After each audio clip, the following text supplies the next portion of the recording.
Welcome back to another episode of Accessible Daily Living here on the Disability Channel, www.thedisabilitychannel.ca. Watch us on Roku, watch us live on the disabilitychannel.ca. Go up to the corner, press live show, and you get to see this lovely face and many others who are here showcasing their knowledge, their experience, and what they have to say, all related to disability and individuals with disability.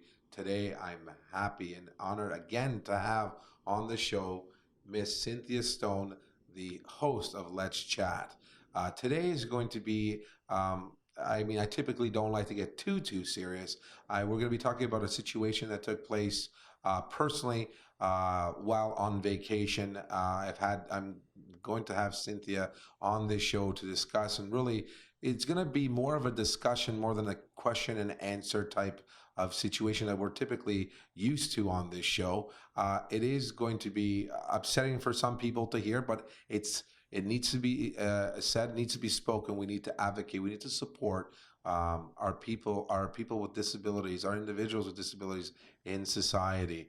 And one of the good things, or the great things that have come about me being involved with Accessible Daily Living and being involved with the disability community, is being able to advocate and really support individuals. And it's hit home this time. This time it's affected my daughter. So without further ado, before we even proceed, we're going to go for a short break, and we're going to be back with Cynthia Stone, who's going to help me get through this very emotional and very important situation that's transpired with myself and my family. We'll be right back, folks. Thanks. Having my grandkids over is the highlight of my day. But it isn't all hugs and cookies. I also get to help raise them and teach good habits. I call it Grandma's Training Program. Whether it's safety in the backyard, no, or staying clean, don't forget to use soap, or monitoring video game use. And I don't just mean limiting the amount they play. We all spend more and more time on these little devices, and it can be really bad on our spine. Not long ago, I had neck surgery, and it was during my physical therapy that another patient introduced me to the ab collar. I used the ab collar during my recovery to remind me to have good posture during my daily exercises. And now it's an important part of Grandma's Training Program. The ab collar is lightweight, portable, and easy to put on. But best of all, it serves as a great training tool to teach the boys how they're supposed to sit while playing their video games. And now I hardly ever have to remind them at all. I want to help my grandsons grow up healthy and strong and make good decisions. And the ab collar is helping me do that.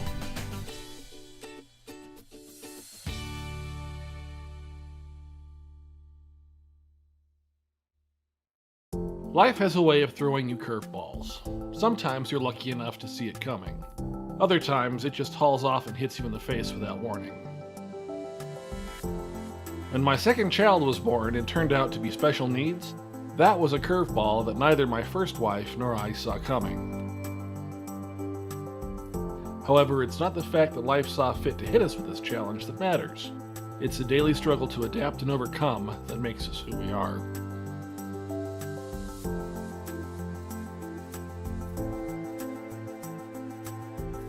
Being both a blended family and one with a special needs child definitely makes some days a real challenge to navigate successfully. It takes a full measure of teamwork from everyone involved to make the family work.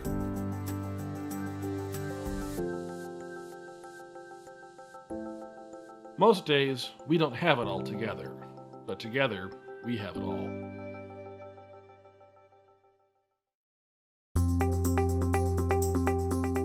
I think it's important to be a part of an organization that also will support you in your education as well as in the community. OPSWA advocate helping PSW. They OPSWA help voice out the voice of the PSW to be heard all over Canada.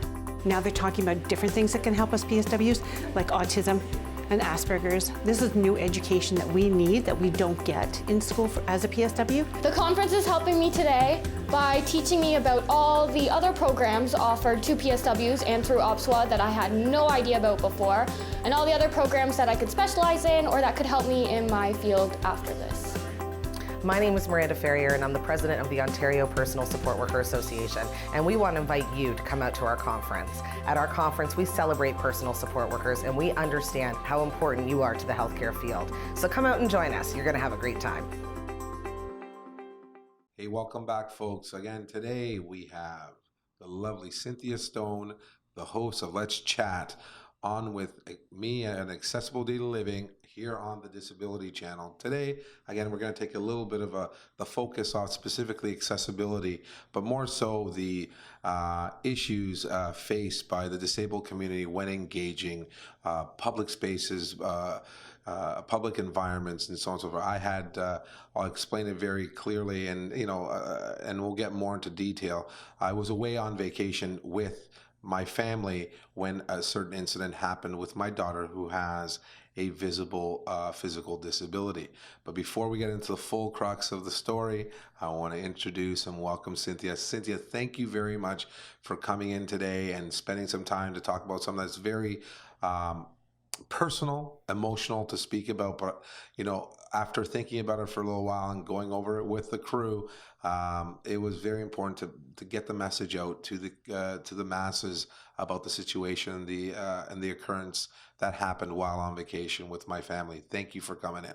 And thank you for honoring us with your story, John. Oh, not a problem. So without any further ado, I'll give everyone a brief situation, I guess a brief on what happened while on vacation. So while traveling south of the border to celebrate my 10-year anniversary with my wife and my 2 children, our plans were to go into Florida, stay in Florida for a week, or just under a week, and then proceed to the Bahamas from Florida to spend some time with the family and then return home. Unfortunately, due to Hurricane Matthew, you ruined half of the plans, but we were able to enjoy part of our trip in Florida.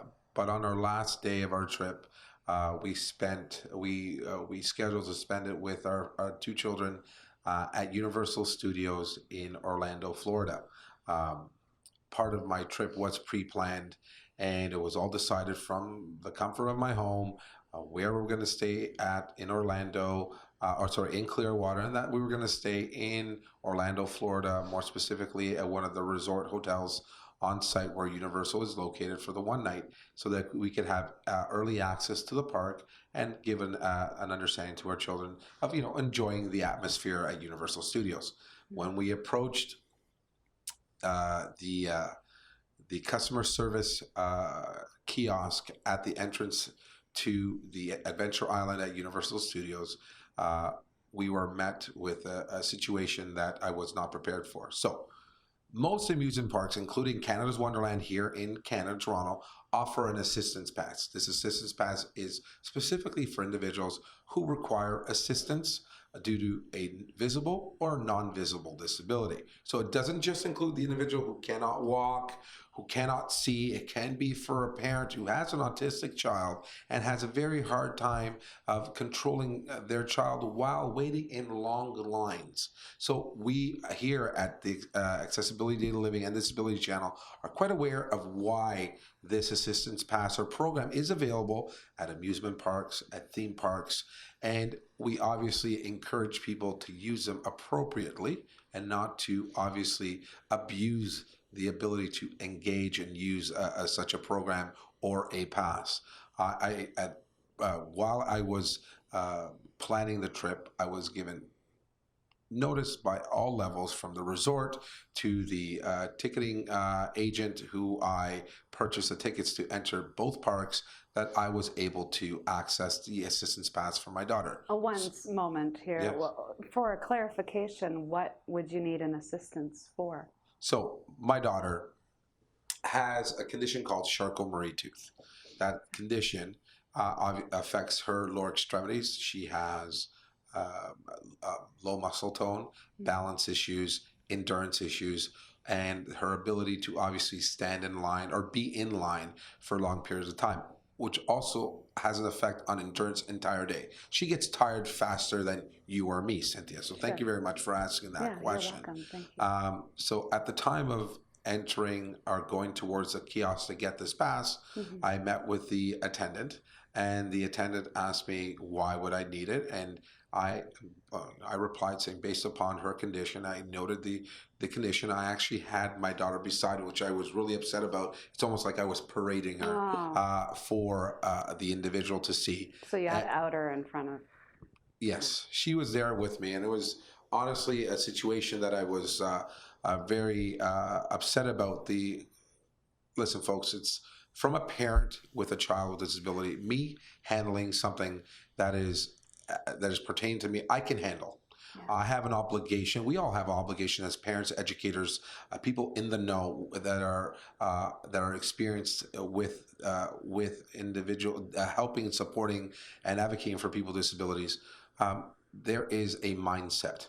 I do not protect my daughter, but I do advocate for my daughter. My daughter needs to experience life, and then at that point is the ability to obviously allow her to do things on her own. I cannot entrap her. I cannot tell her not to do things if she wants to try them out. But one thing I am there for is to be her dad and to support her in every aspect. Also enjoying regular outings like going to a water park or amusement park or an entertainment environment, theater, what have you.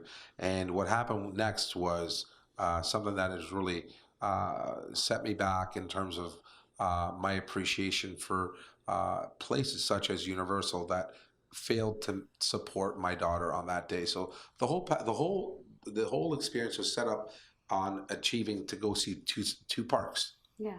Adventure Island and Universal Studios. A fun-filled day. A fun-filled day, you know, a lot of opportunity. Me and my kids are Harry Potter fanatics. Yay, Harry. You know, waving our wands. Hello. And we were told that based on my daughter's condition, she did not meet the definition of requiring an assistance pass. Wow. And my daughter had received the pass the year before. I had mentioned this. I said that their protocol had changed, and now that they were determining the need and the appropriateness of the pass based on a case-by-case basis. Wow. Obviously, Cynthia, anybody who's basing something on a case-by-case basis means that they're an expert in determining whether or not an individual with a visible or non-visible disability is entitled to the pass. Which leads me to the next question I ask is, are you a health professional capable of making that assessment on a case-by-case basis? Good for you. From that perspective, I mean, they brought me on to the supervisor, all having my daughter beside me as this situation was unfolding. As you may guess, I was a very emotional and irate parent, and at that point, advocate. Now, my wife will be watching this, and she will be telling you a different story.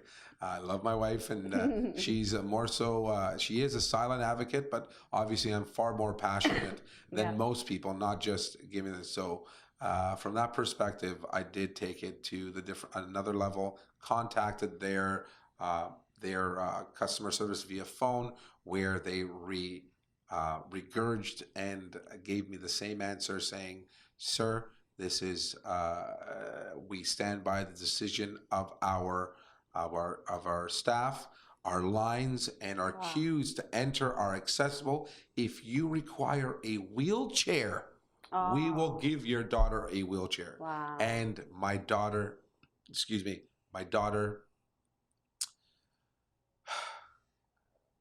became emotional after the fact, as saying that she never has ever used a wheelchair, and someone's telling her now she needs to use. Now, she does use anterior foot orthoses, which are AFOs, which go on their braces for her feet, and that we use a stroller in order to push her around when she's tired.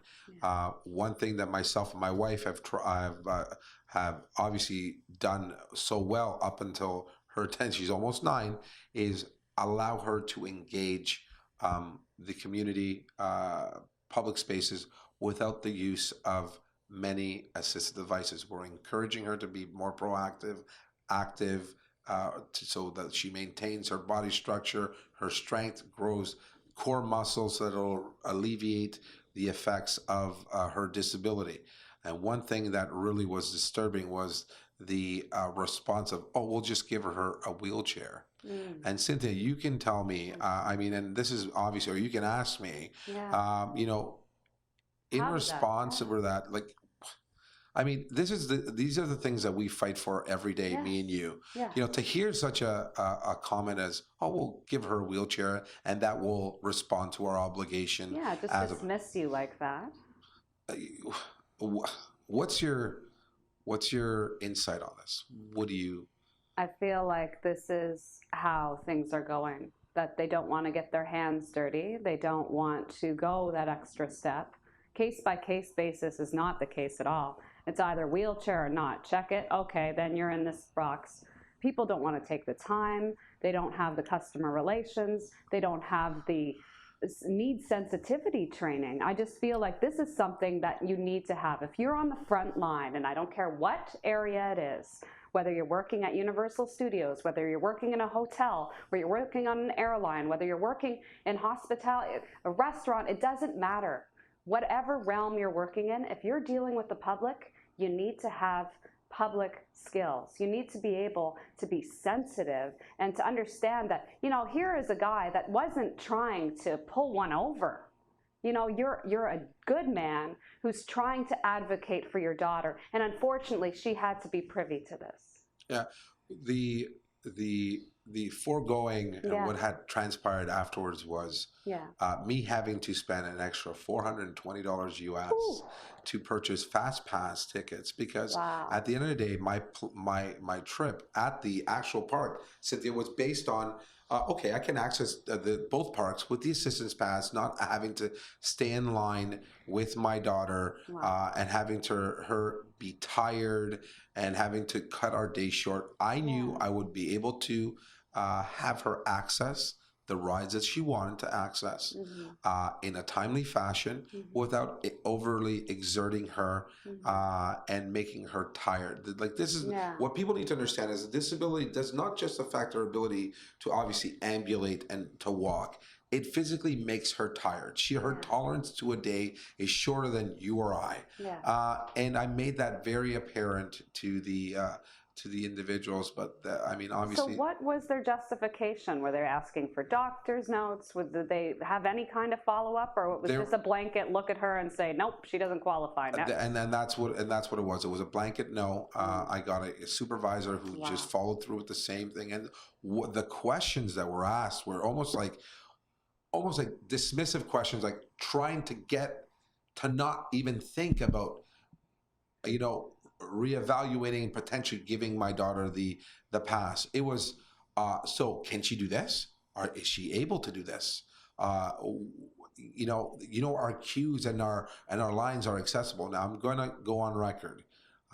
All of the queues and all of the lines at Universal Studios or Adventure Island at Universal Resort are not all accessible. They are one of the best I've ever seen, more so than ones that are here in the in Canada, in Ontario. I'm going to give kudos where kudos is required. Universal Studios, you do a very good job in eliminating and really making an environment accessible and not having it present as institutional, as regimented, as traditional, what we see as being considered to meet commercial accessibility or public space accessibility. I need the audience to understand when you're making your home accessible, it's subjective. There is the Ontario Building Code section 3.8 that makes reference to accessibility requirements in a public space environment. That does not transcend into the home. It is a best practice. It is a frame to use in making, but when it going into the home, it does not relay into the home. You cannot, and with respect to making a home, a residential property, accessible for someone who is in the home already, you use it as a best practice. In the public space, Section 3.8 of Ontario Building Code is being used. Now, in the United States, they have the ADA. The ADA has been in place since 94, 95. The Americans are far more ahead of us in terms of meeting accessibility. But that also plays into the fact that they have a 300 million person population. Yeah. We have 37 million. The implications in the States is far greater. Not that means that we're not as important here in Canada, but we jumped on board about 10 to 11 years later.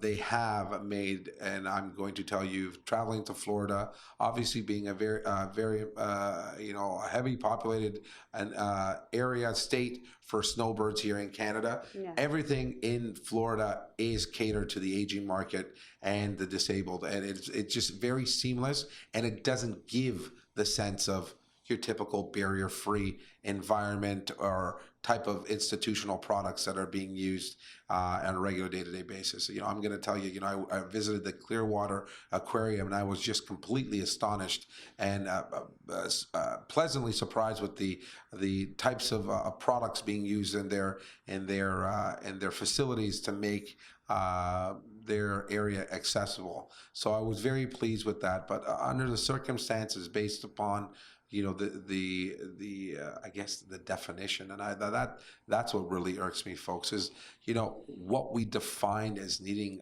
an assistance pass. I did contact individuals at Canada's Wonderland. My daughter has used the accessibility the assistance program at Canada's Wonderland with no questions asked, knowing just, sorry, no problem. We understand the disability. We understand that there's a need, and so on and so forth. So there's a big difference then between how Canada versus the U.S. handled it. Can you walk us through how Canada's Wonderland?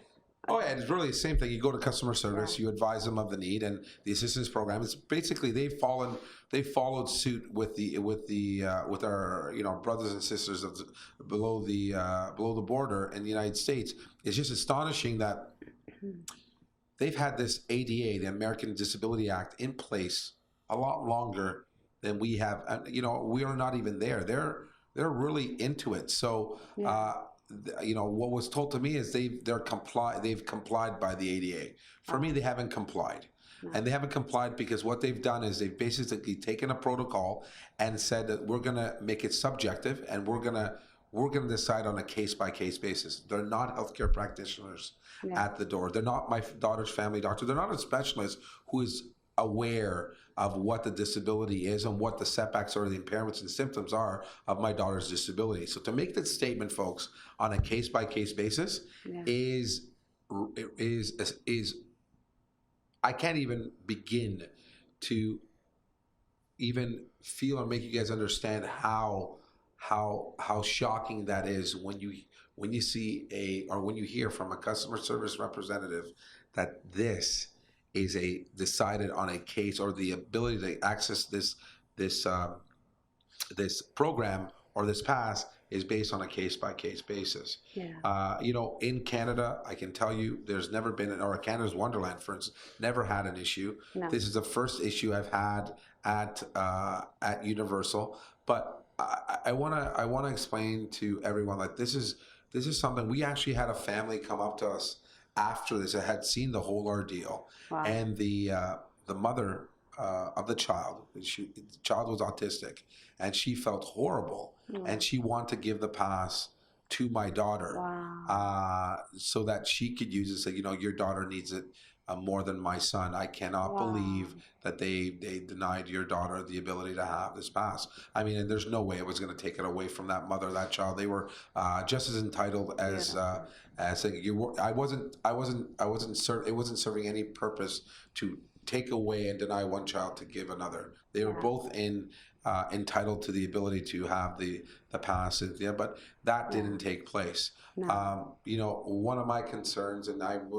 thinking you share, I know you share this, is the education of crucial of the staff of Universal, and really having specialists, consultants work with these. I mean, you can imagine how many people visit Universal on a day-to-day basis. That's right. Thousands upon thousands that access their their parks, their stores, their hotels. I mean, they're building a new water park over there, so their catchment of individuals who want to go and stay in the resort is going to grow and grow and grow. Absolutely, grow And, exponentially. yeah, and having the experience of, visiting certain theme parks within a theme park, the Harry Potter theme park, and so on and so forth, there's going to be a greater need. And for me, going out there with my children and having to face the obstacle of being able to, as a parent, you feel that you failed.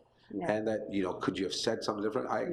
I mean, I couldn't go into more jargon, medical jargon than I did, because I mean, he or she wasn't going to understand what I was saying. And and folks, don't take me, get me wrong. It's not about me saying that I'm smarter than someone else or I know more than anybody else about this. It's really stating the fact, and I did give it to them in layman's term, but it's something that's taking place. Cynthia.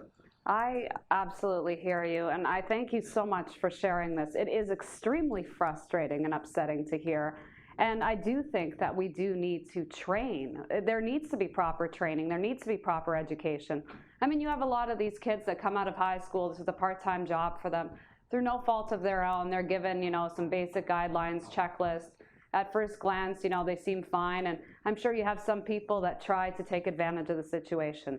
But there are legitimate cases, such as this one, where people need to be treated with that dignity, that respect, and there needs to be justice. So this is a call to action. For anybody watching this program, you need to get out there and you need to advocate to ensure that this kind of thing doesn't happen. It shouldn't happen. We really do need to have that power of education so that people are aware that disabilities are not always visible and no two people are alike. And we have to, if you're really going to work on a case-by-case basis, then do just that. They're a person first and foremost, and we must always remember that. Never a label, but a person. Thank you, Cynthia. And with that, I want to thank you for coming in today and being a part of this and actually supporting me, because it's very emotional. Yes. It's still quite emotional. It's still a very raw situation in my life. It's still very fresh. I want to thank you for coming in today. Guys, if you want to listen to more of what Cynthia has to say, she's the host of Let's Chat. Okay, it's a community-based difference maker show. She's there for the community. You can reach her at _Cynthia Stone _. Cynthia, thank you again. I appreciate your insight and your involvement in today's show. It is a different framework in terms of the show what we're used to, but I appreciate you being here to support and give your insight and knowledge on how we should be treating and supporting our individuals with disabilities in the community. Guys, I want to commend you as well for your wonderful being able to advocate. It wasn't an easy situation. You're doing a great job. Props to Pops. If you want to give him a shout out, he'll give you his contact info too. Thanks, guys. We'll be right back after a short break to wrap up the show and go forward from there. Thanks, guys. We'll be right back. When it comes to our health and our fitness, and then the word we use now is postural fitness, I think you need all the help you can get. Pro football trainers or doctors recommend this to my sons, and they're professional athletes, and I think it's good enough for them, then it's something I can try too. And I've been to physical therapists, and they recommend alignment. I've been introduced to neurobands, and it's not anything that limits what I do, but I know there's benefit there. I think it gives me comfort, but it gives me confidence as I'm trying to improve my posture. One of the things I've learned is what we call the postural fitness. That's kind of a starting point right there. Wearing the alignment is just to improve my life. Well, after years of football, I had a few injuries and I had some surgeries. You don't just bounce back from those things, so any help I can get along the way, I'm all for it. To be able to have a product that I'm just wearing, well, I feel like I'm wearing my workout. It makes me feel better. It's been helpful to me. I wear one when I work out. I wear one when I play golf. certainly something that's recommended by doctors or physical therapists, if it's good enough for them, it sure ought to work for us. People riding on airplanes, behind computers, sitting behind a desk. This is for the common person out there that pays attention to their posture. You know, as we get older, we all have ailments. I think along the way we can do things to make age stand still a little bit. So I just tried to put a real emphasis on my postural fitness.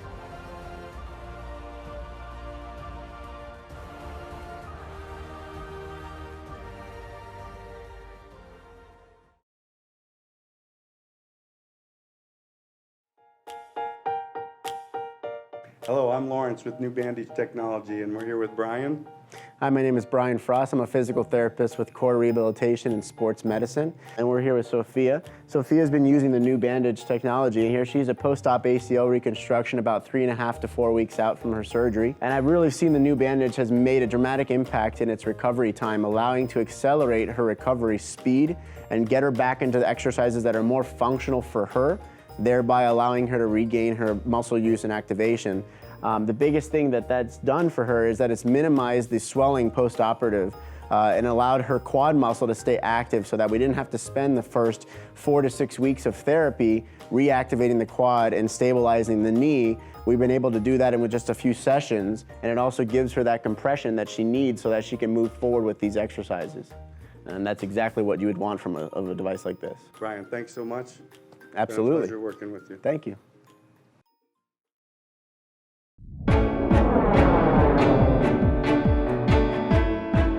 I'd like to share with you today new and exciting technology in wound care and a revolutionary way for you to treat your patients. My name is Lawrence Rinke, inventor at New Bandage Technology. Let's take a closer look.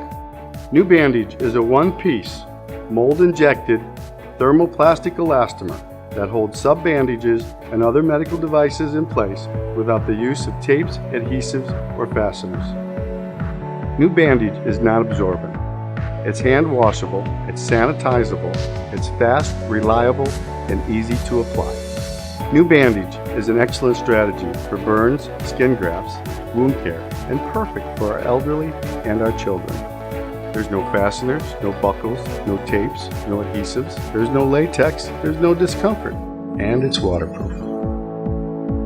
Unlike traditional cloth bandages that trap body heat and perspiration, New Bandage allows for excellent airflow with easy access and visibility to the affected area. And it's perfect for patients who have vascular and sensitive skin issues. We always recommend to use a non-adherent cotton dressing between the New Bandage and the skin for additional comfort and moisture control. So easy to apply. New Bandage is a padded bandage system. Clean and dress affected area. Hold New Bandage vertically and open the top end with both hands. Roll the bandage up, creating a donut shape. Stretch the bandage from the center and place over affected area. Roll the bandage over the dressing. Adjust the bandage so the air holes are equal in size and shape. Ensure that New Bandage is centered over the affected area. New Bandage, the ideal choice. I invite you to visit us at our website at newbandage.com.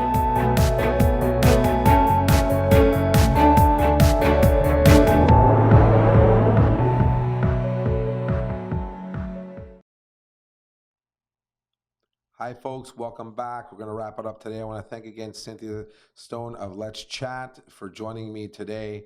And just to close it off, guys, look, I know I'm one of many who has a story of not the same scenario, of something that is similar, of not being treated equally, properly, not being advocated for. I encourage you all, reach out to us. You can email us, email me at john@accessibledailyliving.com. You can reach out at our website, www.accessibledailyliving.com. You can contact the Disability Channel, www.thedisabilitychannel.ca. Contact Jay Stoyan at Jay Stoyan on Twitter.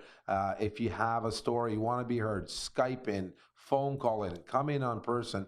I'd be more than happy to have you on the show to discuss your situation and your outcome. And I want to tell you guys, look, I'm not typically this way where I'm going to forthcoming about personal circumstances. It's very hard for me as a father to come out and mention and explain what happened to my daughter. And this is a little girl who came up to her father at when this was all happening and said, "Daddy, I'm sorry that you had to go through this." Now I'm going to tell you, without getting emotional, my daughter should not be sorry for being the person that she is. My daughter is made and is exactly the way she should be for me.